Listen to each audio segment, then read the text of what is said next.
This trick is too dangerous and too unpredictable.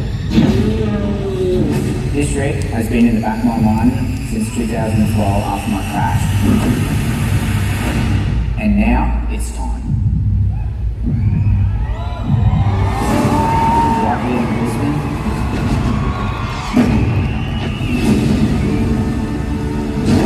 I'm going for the world's first 720 on a dirt bike.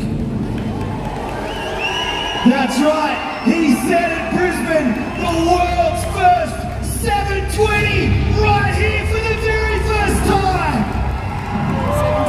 I ask you one more time, make as much noise as possible!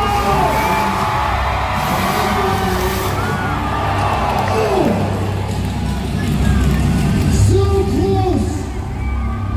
So close! Check out the execution that was coming around. It just got a little bit bucked at the last end there.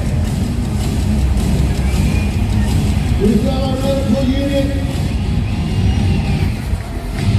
taking care of him as we give him just a quick minute. Just checking, this was one of the most gnarliest tricks I set up. We weren't messing around.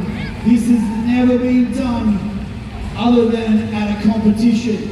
And he wanted to throw it down for his home crowd here in Brisbane. So Brisbane, give it up for Clint Moore!